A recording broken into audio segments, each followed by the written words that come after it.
പത്തായം എന്ന കഥ ആരംഭിക്കുന്നു. എഴുതിയത് വി ഷിനി ലാൽ. കേരളാകത്ത് ഇൻസ്പെക്ടർ അവനോട് പറഞ്ഞു. തിരിഞ്ഞ് അയാളുടെ കണ്ണുകളിലേക്കൊന്ന് ഉറ്റുനോക്കിയ ശേഷം ആ കൂറ്റൻ പത്തായത്തിനുള്ളിലേക്ക് ഇറങ്ങി. അതിൽ പകുതിയോളം നെല്ല് നിറച്ചിട്ടുണ്ടായിരുന്നു.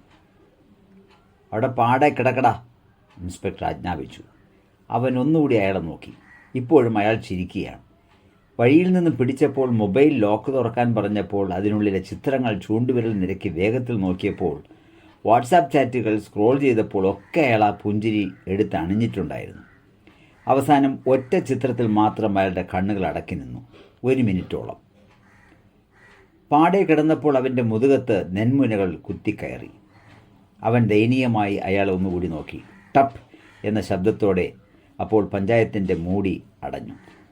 പുറത്ത് താക്കോൽ തിരിയുന്ന ഒച്ച കേട്ടു. തുരുമ്പ് പിടിച്ച പൂട്ട് മുറുക്കുന്നതിൻ്റെയും അയ്യോ അവൻ ഉറക്കെ നിലറി വിളിച്ചു.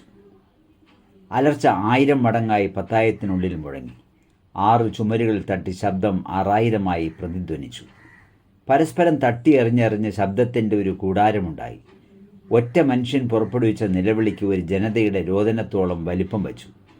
അവന് തന്നെ ഭയം തോന്നി. കരാളമായ ഇരുട്ടിൽ അവൻ അവനെ തന്നെ ഭയത്തോട് കെട്ടിപ്പിടിച്ച് കിടന്നു. പുറത്ത് 2 ബൂട്ടുകൾ നടന്നകലുന്ന ഒച്ച അവൻ കേട്ടു. ഇൻസ്പെക്ടർ പോയി കഴിഞ്ഞപ്പോൾ 2 ആൺ പോലീസുകാർ പത്തായ മുറിയിലേക്ക് വന്നു.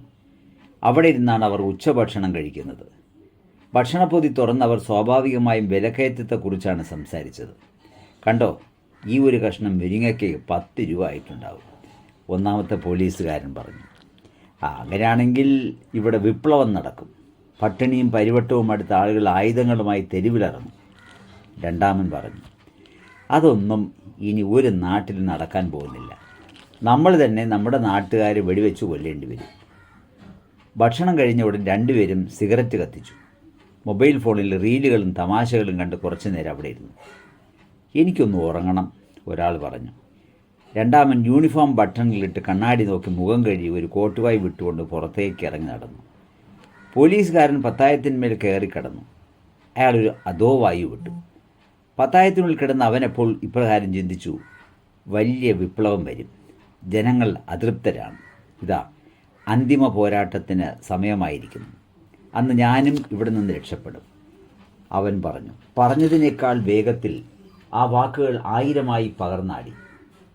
അവൻ്റെ തന്നെ കർണങ്ങളിൽ കൂർത്ത ചില്ലുകൾ പോലെ തുളച്ചു കയറി. ആ സ്റ്റേഷനിലെ അസിസ്റ്റൻ്റ് ഇൻസ്പെക്ടറാണ് പിന്നീട് വന്നത്. വന്നപാടെ അയാൾ യൂണിഫോം അഴിച്ച് ചുവരിൽ ആണിയിൽ തൂക്കി. കണ്ണാടിയിൽ നോക്കി മീശ മുറുക്കി. അയാളുടെ കണ്ണുകളിൽ കൊടിയ ആർത്തി. ജട്ടി മാത്രം ധരിച്ചുകൊണ്ട് അക്ഷമയോടെ ആ മുറിക്കുള്ളിൽ ഒരാൾ അങ്ങോട്ടും ഇങ്ങോട്ടും നടന്നു.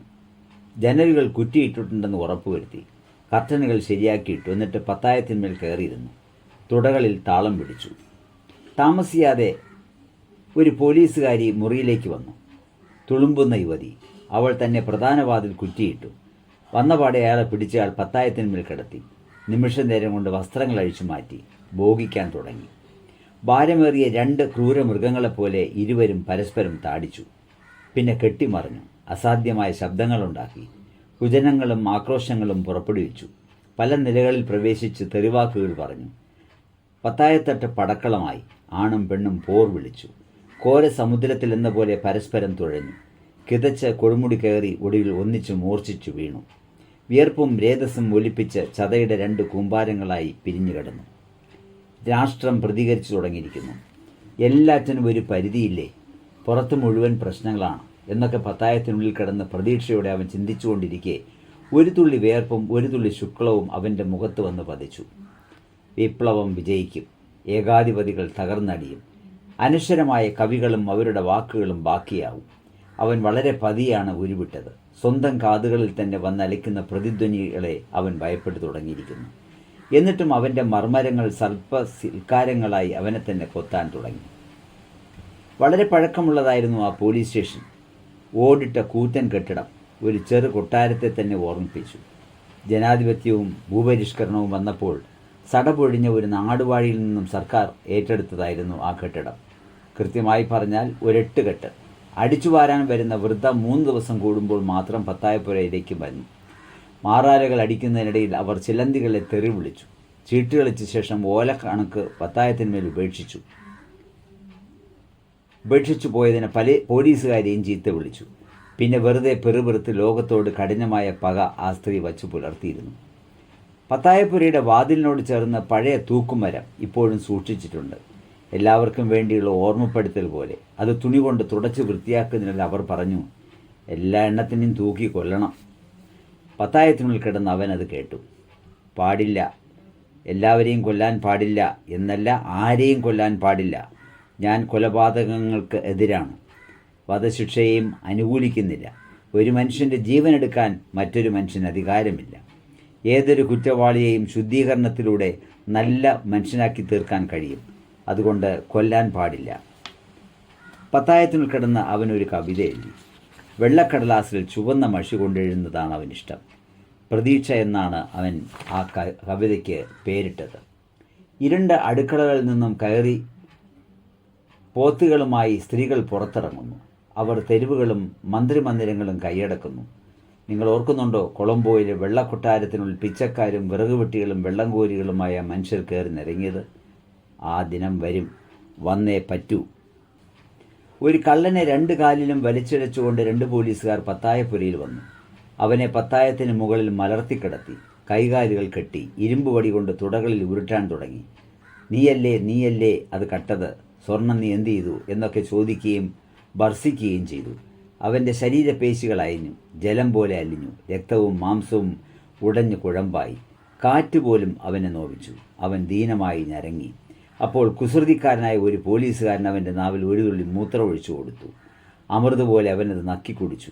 അപ്പോൾ അയാൾ പറഞ്ഞു, നീ പാട്ടുകാരനല്ലേ, ഒരു പാട്ട് പാട് കേൾക്കട്ടെ. ഹൃദയം ദ്രവിക്കുന്ന ഒരു പ്രണയഗാനമാണ് അവർ പാടിയത്. ഇതാരെഴുതിയതാണ്? അയാൾ ചോദിച്ചു. ഞാൻ തന്നെ, അവൻ പറഞ്ഞു. നല്ല പാട്ടാണ്. ഇങ്ങനെ എഴുതുകയും പാടുകയും ചെയ്താൽ നിന്നെ ഏത് ഇൻസ്പെക്ടറുടെ മകളും പ്രണയിച്ചു പോവും. പക്ഷേ നിന്നെ പോലെയുള്ളവരെ കള്ളനെന്ന് മുദ്രകുത്തി കൊല്ലാനല്ലേ ഞങ്ങൾക്ക് കഴിയൂ. ഇതും പറഞ്ഞ അയാൾ അവൻ്റെ കഴുത്ത് ഞെരിക്കാൻ തുടങ്ങി. ആ കാമുകൻ പത്തായത്തിന്മേൽ കിടന്ന് അവസാനമായി കൈകാലിട്ടടിച്ചു, പിന്നെ മരിച്ചു. പത്തായത്തിനുള്ളിൽ കിടന്ന് അവൻ ഞെട്ടിത്തരിച്ചുപോയി. അയ്യോ, അവനെ കൊല്ലരുത്, അവൻ എനിക്കറിയാം, അവൻ കള്ളനല്ല, കാമുകനാണ്, പാവമാണ്, അവൻ നിലവിളിച്ചു. പത്തായപ്പുര വൃത്തിയാക്കാൻ വന്ന വൃദ്ധയാണ് ആദ്യമായി അത് കേട്ടത്. ഭയത്തോടെ അവർ പുറത്തേക്കിറങ്ങി ഓടി. അയ്യോ, ആ പത്തായത്തിനുള്ളിൽ പ്രേതമുണ്ട്, അതിനകത്തുനിന്നും പാട്ട് കേട്ടു. അവർ അലറി വിളിച്ചുകൊണ്ട് ഓടി സ്റ്റേഷനിലേക്ക് കയറി. പോലീസുകാർ അത് കേട്ട് പൊട്ടിച്ചിരിച്ചു. പാട്ട് മാത്രമേ ഉള്ളോ, ഡാൻസ് ഇല്ലേ? ഒരുത്തൻ കളിയാക്കി. പാട്ട് മാത്രമല്ല സാറേ, സമരക്കാർ വിളിക്കുന്ന പോലെ മുദ്രാവാക്യവും ഉണ്ട്. അതിനകത്ത് ഒന്നല്ല, 1000 പ്രേതങ്ങളുണ്ട്. ആ സ്ത്രീ പിന്നെ ആ മുറി തൂത്തുവാരാൻ പോയില്ല. ഉച്ചയായപ്പോൾ ചീട്ട് കളിച്ചുകൊണ്ടിരുന്ന പോലീസുകാരും അതിനുള്ളിൽ നിന്നുയർന്ന ഒച്ച കേട്ടു. ഒച്ചയില്ലാത്ത മനുഷ്യർക്ക് ശബ്ദം കിട്ടുന്ന ഒരു കാലം വരും. പിന്നെ ഒരു മുഴക്കം. കളിച്ചുകൊണ്ടിരുന്ന 4 പേരും ചാടി എണീറ്റ് പുറത്തേക്ക് ഓടി. 4 പേരും ഒരുപോലെ തന്നെ വിശദീകരിച്ചതുകൊണ്ട് ഇൻസ്പെക്ടറും അത് വിശ്വസിച്ചു. ആ മുറിയിലേക്ക് പിന്നെ ആരും പോയില്ല. കനത്ത താഴിട്ട് മുറിയങ്ങ് പൂട്ടി. നിലവിളികളാണ് ആദ്യം കേട്ടു തുടങ്ങിയത്. പിന്നെ ദീനരോദനങ്ങൾ. അതും കഴിഞ്ഞപ്പോൾ നെഞ്ചിൻകൂട് ഭീകരമായി ഉയർന്നു പെരുകുന്നതിൻ്റെയും അന്ത്യശ്വാസത്തിൻ്റെയും വെപ്രാളം കേട്ടു. പിന്നെ മുദ്രാവാക്യത്തിൻ്റെ ശക്തിയുള്ളൊരു കവിതയായിരുന്നു കേട്ടത്. കവികളെയും കാമുകന്മാരെയും നിങ്ങൾക്ക് കൊല്ലാൻ പറ്റും, എന്നാൽ അവർ വീണ്ടും വീണ്ടും ജനിച്ചുകൊണ്ടേയിരിക്കും.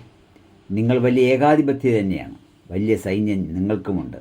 കാമുകനും കവിക്കും നിങ്ങൾക്കില്ലാത്ത ഒന്നുണ്ട്, അന്ധമായ പ്രണയം. നിങ്ങൾ അഴുകി മണ്ണായാലും കവി ജീവിക്കും. ശിലാഫലകങ്ങളിൽ അവൻ്റെ വാക്കുകൾ തലമുറകൾ കൊത്തിവെക്കും. പ്രണയികൾ അവനെ ഊരുവിട്ട് നടക്കും.